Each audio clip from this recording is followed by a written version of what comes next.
Habitude. Monsieur le Président, chers collègues, donc juste quelques mots parce que je pense que Alexandra, Madame Dublanche a bien expliqué et Sylvie aussi concernant le tourisme. Donc les Jeux de 2024, c'est vrai, ont vraiment agi comme un véritable accélérateur et les retombées sont d'ores et déjà, très mesurables en 2025. Ainsi, nous pouvons observer plusieurs tendances qui sont très significatives. Plus 3% de touristes au premier semestre 2025, qui a été, par rapport à l'été 2025, une année assez positive. Une consolidation du marché international, les États-Unis, le Royaume-Uni, l'Allemagne, une hausse notable des marchés long courriers, que ce soit le Canada, la Chine, l'Inde, et une hausse de la fréquentation nationale estivale, soit de 8%.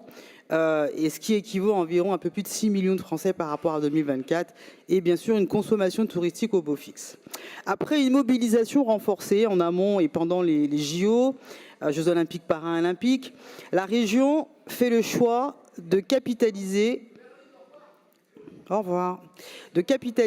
sur les retombées et l'héritage des Jeux 2024 afin de recentrer ses objectifs touristiques stratégiques 2026 dans un cadre budgétaire contraint.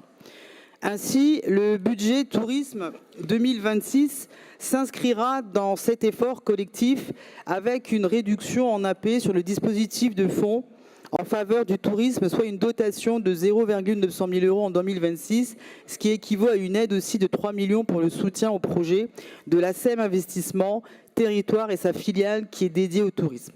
Un soutien à investissement qui sera recentré sur les priorités suivantes: le développement d'une offre touristique de qualité durable et mieux répartie sur le territoire, que ce soit le slow tourisme, le vélotourisme, le tourisme fluvial, et qui va contribuer à irriguer plus fortement les flux touristiques sur l'ensemble de la région Île-de-France.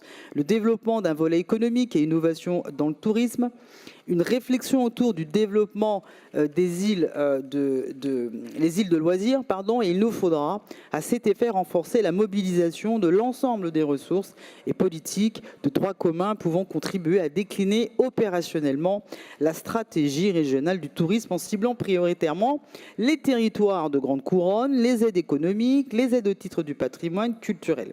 Au-delà des efforts consentis en investissement, un réajustement au plus près des besoins actuels sera réalisé au titre de fonctionnement, que ce soit pour les volontaires du tourisme qui sera doté de 600 000 € en AE, que ce soit le soutien aux centres d'accueil régionaux, les points d'information touristique, avec une dotation un peu plus de 3,3 millions en AE en 2026. Et je salue le travail d'Éric Jeumettre et de toute l'équipe de Choose qui travaille à nos côtés.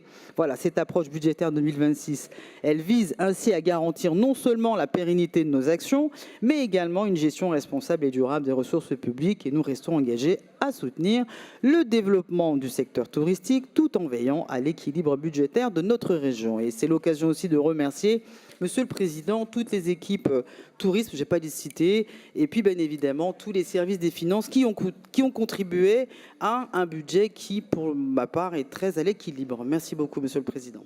Merci beaucoup, Madame.